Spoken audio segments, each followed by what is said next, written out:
ప్రేక్షకులందరూ నమస్కారం. ఈరోజు మన స్టూడియోలో ప్రముఖ ఆధ్యాత్మికవేత్త శ్రీచక్ర ఉపాసకులు మణికంఠ శర్మ గారు మనతో ఉన్నారు. గురువుగారితో మాట్లాడదాం. నమస్కారం గురుగారు. శ్రీ గురుభ్యో నమః. హరి ఓం.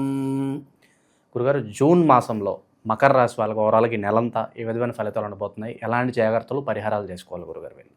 మకర రాశి వారు ఉత్తరాషాఢ 2, 3, 4 పాదాలు, శ్రవణ నక్షత్ర 4 పాదాలు, అదేవిధంగా ధనిష్ట 1, 2 పాదాల వారు మకర రాశిలోకి ఇచ్చేస్తారు. ఇక మకర రాశి వారి యొక్క లక్షణాలు విషయానికి వస్తే, వారు ఎంతసేపటికి కూడా అనుకున్నటువంటిది ఏదన్నా సరే గోప్యంగా ఉంచుకుంటారు. అవకాశం వస్తే మాత్రం ఎట్టి పరిస్థితుల్లో వదిలిపెట్టరు. కానీ ఆ అవకాశానికై మాటుపడి ఎన్ని అవమానాలన్నా పడతారు, కానీ తన మనసులో ఉన్న విషయాన్ని బయటికి చెప్పరు.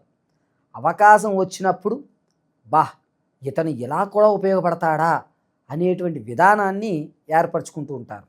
మకర రాశి వారి లక్షణాల దగ్గరికి అత్యంత భిన్నంగా ఉంటాయి.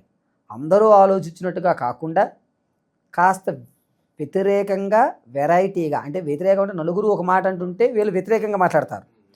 వెరైటీ అనేసరికి ఏంటంటే అందరూ ఒకే దారిలో వెళ్తుంటే వీరు మరొక దారిని ఎంచుకుని ఆ దారిలో తను వెళ్ళడు, వేరే అతన్ని పంపించి టెస్టింగ్ చేసుకుని ఓకే అని చెప్పి ఇతను ఆ మార్గాన్ని ఎంచుకునేటువంటి లక్షణం ఈ మకర రాశి వారికి జరుగుతూ ఉంటుంది. ఇక మకర రాశి వారు జూన్ నెల ప్రతి ఒక్కరూ కూడా కాస్త మంచి ఫలితాలే ఆశించేటువంటి అవకాశం ఉంటుంది. జూన్లో మకరంలో అంటే ఎవరన్నా సరే నూతన వ్యాపారం ప్రారంభం చేద్దాం అనుకున్నటువంటి వారికి మంచి అవకాశం. వ్యవసాయదారులు అదే భూమిని నమ్ముకుని రియల్ ఎస్టేట్ కానీ, అదే భూ సంబంధితమైనటువంటి వ్యవస్థలు ఎవరైతే నడుపుతారో వారికి జూన్ 14వ తారీఖు తర్వాత నుంచి కొంచెం ఆశాజనకంగా ఉంటుంది. అంటే గృహం నిర్మాణం చేద్దాం అనుకోవడం, లేదా రియల్ ఎస్టేట్లో పెట్టుబడి పెడదాం అనుకోవడం, లేదా పంటలు ఈ రకంగా మారుద్దాం అనుకోవడం, అటువంటి వారికి మంచి అవకాశాలు ఏర్పడతాయి 14 తర్వాత నుంచి. ఇక గర్భిణీ స్త్రీలు కొంచెం జాగ్రత్తగా ఉండాలి. వివాహం ఎవరికైతే అవ్వడం లేదనుకుంటున్నారో వారు ఈ నెల కూడా అదే నిరుత్సాహంతో ఉంటారు. వివాహ అవకాశం చాలా తక్కువగా ఉంటుంది. ఇక ఎవరికైతే సంతానం అధికారం కలగడం లేదని బాధపడుతున్నారో వారికి కాస్తంత ఊరట కలిగే అవకాశం ఏర్పడుతుంది. మకరంలో జూన్లో విద్యార్థులకి మంచి అవకాశాలు ఏర్పడుతూ ఉంటాయి. చక్కగా తను అనుకున్నటువంటి స్థితిగతులు పొందుతాడు. కోర్టు వ్యవహారం కానీ, తాత ముత్తాతల నుంచి వచ్చేటువంటి ఆకస్మిక ధనం ఏదైతే ఉందో దానికి అవకాశము, దాని యొక్క స్థితి మారేటువంటి పరిస్థితులు ఏర్పడతాయి. అంటే ఇది ఖచ్చితంగా నీదే, ఇది మీకు సంబంధించిందే అని ఒక దృఢ సంకల్పము, ఇంకా మనకి ఎక్కడికి పోదు నాయన అనేటువంటి ఒక నమ్మకం ఏర్పడుతుంది. ఇక ఎవరైతే విదేశాలకు వెళ్దాం అనుకుంటున్నారో వారికి అంత ఆశాజనకంగా లేదు. విదేశాలు వెళ్దాం అనుకున్న వారు జూలై నెలలో ఏర్పాటు చేసుకోవడం మంచిది. ఇక రాజకీయ నాయకుల విషయానికి వస్తే, తమ మాట ఏ విధంగా అయితే నడుస్తుందో అలాగే నడుస్తుంది. మీ మాటకి గౌరవం పెరగదు, అలాగని అగౌరవపడరు. ఇదివరకు ఏ పరిస్థితి ఉందో అదే పరిస్థితి నడుస్తూ ఉంటుంది. ఇక సినీ రంగంలో ఉన్న వారికి మంచి అవకాశాలు ఏర్పడుతూ ఉంటాయి. సంగీత సాహిత్యాల్లో ఎవరైతే పాల్గొందాం అనుకుంటున్నారో వారికి మంచి పరిణామాలు ఏర్పడతాయి.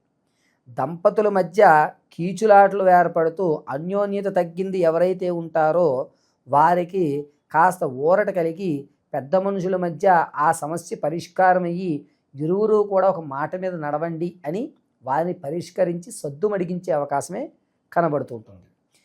ఇక ఈ మకర రాశిలో ఉన్నటువంటి వారు ఆరోగ్య విషయంలో కాస్త జాగ్రత్త వహించాలి. ఈ భుజాలకు సంబంధించినటువంటి ఇబ్బందులు జూన్ 14 నుంచి 28 వరకు కూడా ఏర్పడుతూ ఉంటాయి.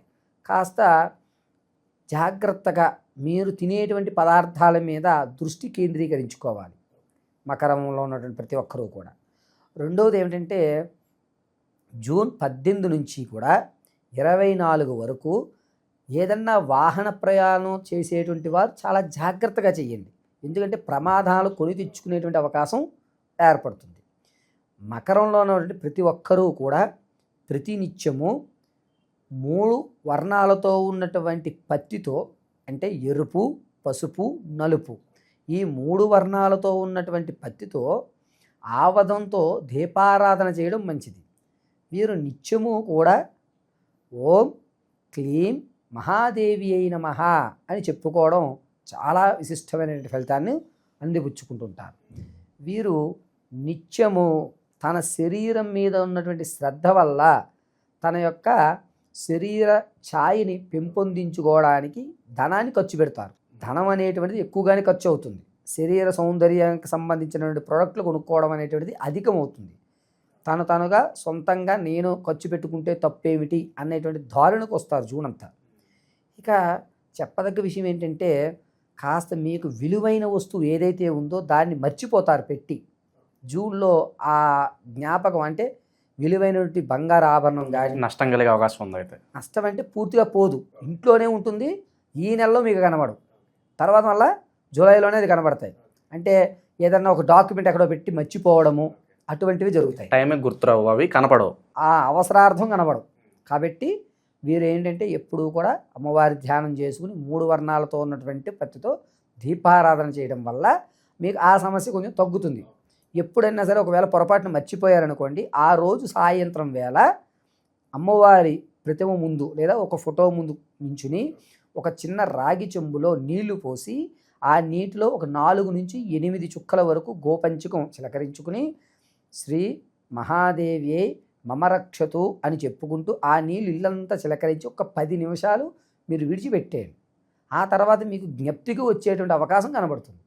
అంటే ప్రశాంతంగా కళ్ళు మూసి కూర్చుంటే మీరు ఇంతకుముందు ఆ వస్తువు ఎక్కడ పెట్టారు అనే విషయం జ్ఞప్తికి వచ్చేటువంటి అవకాశం ఖచ్చితంగా ఏర్పడుతుంది. ఇది మకర రాశికి ఉన్నటువంటి ఫలితాలు. ఓకే, ఇక వివాహ ప్రయత్నాలు చేసే వాళ్ళకి ఏ విధంగా ఉంటుంది? ఈ నెల అయితే వద్దు. వివాహం ప్రయత్నం ప్రారంభం కూడా ఈ నెల వద్దు. జూలై నుంచి తదుపరి దాంట్లో చెప్పుకున్నప్పుడు చూద్దాం. ఈ నెల మాత్రం ప్రయత్నానికి శ్రీకారం చుట్టినా అంతంత వరకు మాత్రమే ఏర్పడుతుంది. రియల్ ఎస్టేట్ వాళ్ళకి ఏదన్నా మంచి ఫలితాలు ఉండబోతున్నాయి గురుగారు? రియల్ ఎస్టేట్లో అయితే కాస్త మంచి అవకాశం ఉందని చెప్పుకోవచ్చు. మిశ్రమమైనటువంటి ఫలితాలు ఏర్పడుతూ ఉంటాయి. వీరు ఎప్పుడూ కూడా ఈ ఆరాధన అనేటువంటిది వీళ్ళకి ప్రాధాన్యం.